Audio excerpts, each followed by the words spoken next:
જી નમસ્કાર, હું ટીઆર જાદવ અમારી ચેનલમાં ફરીથી એક નવા વિડીયોમાં તમારું સ્વાગત છે। મિત્રો, તમે બધા મસ્ત હશો, મજામાં હશો?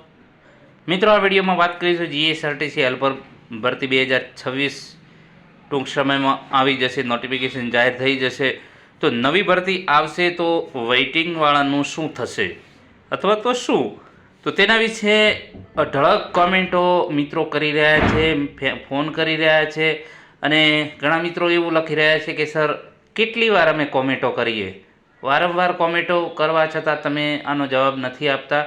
તો મિત્રો, હવે આ વાત કરીશું કે જીએસઆરટીસી હેલ્પર ભરતી 2026 આવી જશે તો જે નવી ભરતી આવશે તો અમે જે વેઇટિંગમાં છીએ એનું શું? તો મિત્રો, જે છે સૂત્રોની માહિતી પ્રમાણે, બરાબર, તો અહીં તમે જોઈ શકો છો કે અમદાવાદ હેડ ઓફિસમાં જાણવા મળ્યું છે કે પહેલાં ડ્રાઈવરનું 2-4 દિવસમાં મુકાઈ જશે અને ત્યારબાદ હેલ્પરનું વેઇટિંગ લિસ્ટ આવશે। એટલે મિત્રો, ચોક્કસ વેઇટિંગ લિસ્ટ તો જાહેર થશે ટૂંક સમયમાં, મતલબ કે ગમે ત્યારે વેઇટિંગ લિસ્ટ જાહેર થઈ શકે।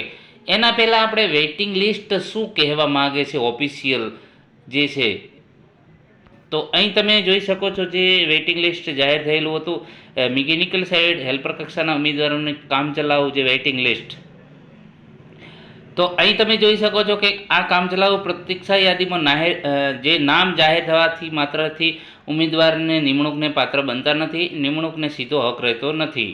નિગમ દ્વારા જ્યારે સ્થળ પસંદગી બોલાવવામાં આવે તે સમયે નિગમ દ્વારા આપવામાં આવેલા પત્રના આધારે જે તે વિભાગમાં હાજર થતા સિવિલ સર્જનશ્રી સમક્ષ ઉપસ્થિત થઈ મેડિકલ ફિટ હોવાનું પ્રમાણપત્ર અને પોલીસનો દાખલો હોવો જોઈએ। હવે આ ખાસ ધ્યાન રાખજો કે વેઇટિંગ લિસ્ટ શું કહેવા માગે છે, તો કે પ્રતીક્ષા યાદી વેઇટિંગ લિસ્ટ પ્રસિદ્ધ થયા તારીખથી જે આ હેલ્પરનું 9/2/2026થી, એટલે કે 9/2/2026ના રોજ જે હેલ્પરનું વેઇટિંગ લિસ્ટ જાહેર થયું છે તો કેટલા સુધી રહી શકે, તો એ અહીં તમે જોઈ શકો છો। આ ત્રીજો ટોપિક છે, મતલબ કે ત્રીજા નંબરનો પોઈન્ટ છે, એ ખાસ ધ્યાન રાખજો, દરેકે ખાસ સમજવાની જરૂર છે કે 9/2/2026થી 2 વર્ષ સુધી, એટલે કે 2 વર્ષ સુધી, એટલે વાત કરીએ 26 પછી 27 ને 28, 9/2/2026થી 9/2/2028 સુધી, એટલે કે 2 વર્ષ સુધી ચાલે। અથવા તો શું કીધું છે, તો તે પછીની પરીક્ષાનું પરિણામ જાહેર થાય। હવે વાત કરીશું કે હવે નવી ભરતી આવશે, બરાબર, તો એ જે નવી ભરતી આવશે હેલ્પરની, તો એ પરીક્ષાનું પરિણામ જાહેર થાય તે બે પૈકી જે વહેલું હોય, એટલે કે પરિણામ જાહેર થાય અથવા તો જે 2 વર્ષ થયા છે અથવા તો જે પરિણામ આવ્યું છે, તો જે વહેલું હોય તેના આગલા દિવસ કચેરીના સમય સુધી અમલમાં રહેશે। એટલે આ જે ત્રીજો ટોપિક જે છે મહત્ત્વનો સમજવાની જરૂર છે કે જે વેઇટિંગ લિસ્ટ છે પ્રસિદ્ધ થયાની તારીખથી, એટલે કે આપણે 9/2/2026ના રોજ વેઇટિંગ લિસ્ટ જાહેર થયું છે। હવે 9/2/2026ના રોજ જાહેર થયું છે એના 2 વર્ષ સુધી વેઇટિંગ લિસ્ટ જાહેર, મતલબ કે વેઇટિંગ લિસ્ટ રહે, બરાબર, મતલબ કે ત્યાં સુધી અમલમાં રહે, 2 વર્ષ સુધીનો એનો સમયગાળો છે। અને અથવા તો કહ્યું છે કે કોઈ નવી ભરતી થાય, હવે ટૂંક સમયમાં ભરતી આવશે, બરાબર, તો એ પછીની પરીક્ષાનું પરિણામ જાહેર થાય, બરાબર। હવે આ જે છે 2 વર્ષ અથવા તો આજે એના પછીની પરીક્ષાનું, હવે નવી ભરતી આવશે 2026, તો એ પરિણામ જાહેર થાય તો એ 2 પૈકી જે વહેલું હોય એ આગલા દિવસ સુધી મતલબ કે અમલમાં રહેશે। એટલે 2 વર્ષ સુધી તમારું વેઇટિંગ લિસ્ટ રહે, અથવા તો કોઈ જે પરીક્ષાનું પરિણામ આવે, હવે જે પરીક્ષાનું આવશે એનું પરિણામ, ત્યાં સુધી એ મતલબ કે રહેશે, જે વહેલું હશે તે, એટલે કે ખાસ તમારે 2 વર્ષ સુધી રહેશે। એટલે વેઇટિંગ લિસ્ટ અમલમાં જે છે ત્રીજો ટોપિક મહત્ત્વનો છે।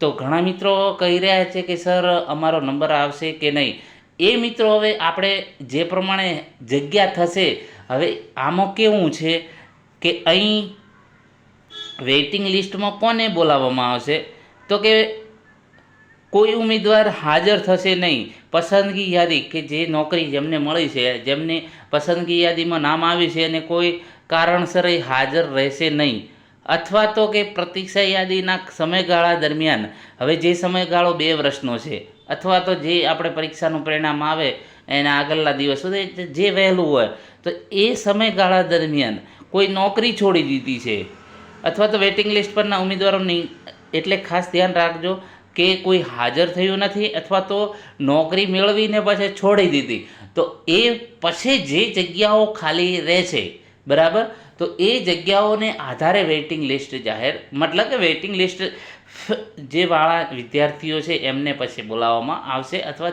જે ઉમેદવારો છે એમને બોલાવવામાં આવશે કે કેટલી જગ્યાઓ છે, અને જે અનામત કેટેગરી જે પ્રમાણે જે નક્કી થશે તો એ પ્રમાણે વિદ્યાર્થીઓને અથવા તો ઉમેદવારોને બોલાવવામાં આવશે. એટલે ખાસ એ ધ્યાન રાખવાનું છે કે વેઇટિંગમાં કોઈ ગેરહાજર રહ્યું છે અથવા તો નોકરી મેળવીને એને કોઈ બીજી જગ્યાએ પોલીસ ખાતામાં જતા રહ્યા છે, કોઈ શિક્ષણ ખાતામાં, કોઈ આર્મીમાં, અથવા તો કોઈ ગમે તે કોઈ જગ્યાએ જતા રહ્યા છે અને જગ્યા ખાલી પડે છે, કોઈ કંડક્ટરમાં અથવા તો કોઈ બીજી અન્ય કોઈ જગ્યાએ નોકરી એમને સારી તક મળી છે, તો એ લોકો બીજી અન્ય જગ્યાએ જતા રહે અને પછી જે જગ્યાઓ ખાલી પડશે તો એ જગ્યાઓને આધાર રહે એ મતલબ કે વેઇટિંગવાળા જે લિસ્ટ છે એ પ્રમાણે એમને બોલાવશે.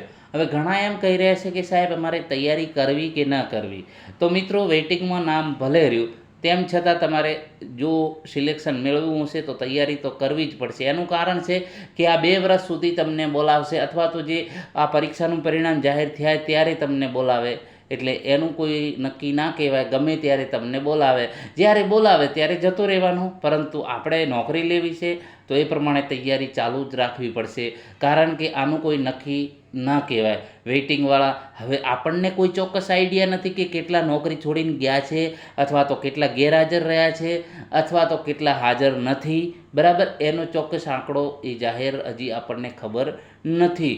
આપણો નંબર આવે અથવા તો ના પણ આવે, બરાબર, તો એ પ્રમાણે તમારે તૈયારી તો મૂકવાની જ નહીં, તૈયારી ચાલુ જ રાખવાની. હવે હું એમ કહું કે ભાઈ તૈયારી બંધ કરી દો અને વેઇટિંગની રાહ જુઓ, તો એ મિત્રો યોગ્ય નથી. એનું કારણ છે કે વેઇટિંગમાં નામ આવે અથવા તો ના પણ આવે તો તમે બંને બાજુથી રહી શકો, વેઇટિંગમાંથી રહી શકો અને આ જે તૈયારી કરો છો એમાંથી પણ રહી શકો. એટલે દરેક મિત્રોને જે વેઇટિંગમાં જે રાહ જોઈ રહ્યા છે તો એમના માટે હું સલાહ આપું છું કે વેઇટિંગની પણ રાહ જુઓ, પરંતુ સાથે સાથે તૈયારી ચાલુ રાખો. કારણ કે ન કરે નારાયણને વેઇટિંગવાળા ઓછા હોય અથવા તો ઓછા બોલાવે, એમાં આપણું નામ આવે અથવા તો ના પણ આવે તો એ પણ પ્રોબ્લેમ થઈ શકે. તો બેસ્ટ ઓપ્શન છે કે સાથે સાથે તૈયારી પણ ચાલુ રાખવી, જેથી કરીને તમને પણ ફાયદો થાય. કદાચ વેઇટિંગમાં નંબર ના આવે તો પછી આપણે આ જે તૈયારી કરી રહ્યા છીએ તો એમાં તો આપણનું મતલબ કે થોડી વધુ મહેનત કરીને એમાં આપણે સિલેક્શન મેળવી શકીએ. તો આ દરેક મિત્રોને ખાસ નમ્ર વિનંતી છે કે વેઇટિંગની રાહ જુઓ, પરંતુ એ મિત્રો સમય પણ લાગી શકે અથવા તો વહેલું પણ આવી શકે. એનું કોઈ જો વહેલું આવે તો તમને ફાયદો છે, તો પછી તૈયારી કરવાની જરૂર નથી.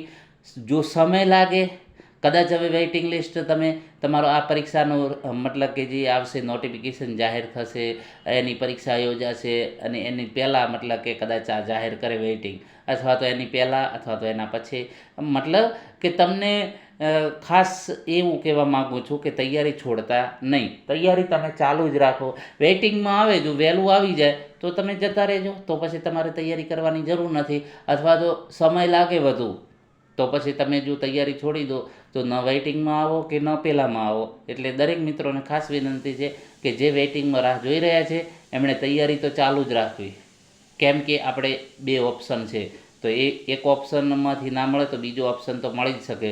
નોકરી જેને મેળવવી છે એમને, બરાબર, એમના માટે સલાહ છે. જેમણે હવે ઈચ્છા જ નથી મહેનત કરવાની તો એ પોતાના ઉપર આધાર છે, પરંતુ મારી એક ખાસ સજેશન છે કે તમે વેઇટિંગમાં રાહ જોઈ રહ્યા છો, બરાબર છે, વેઇટિંગ જલ્દી આવે તો તમને ફાયદો છે.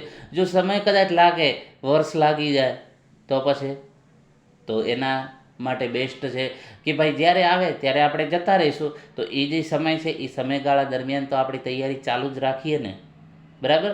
તો મિત્રો આજે છે તમે ઘણા દિવસોથી મતલબ કે કોમેન્ટો કરી રહ્યા હતા કારણ કે આપણને સમય પણ ઓછો મળતો હતો અને આ બાબતમાં ચોક્કસ જે છે એની માહિતી મેળવ્યા પછી જ આપણે વિડીયો બનાવી શકીએ.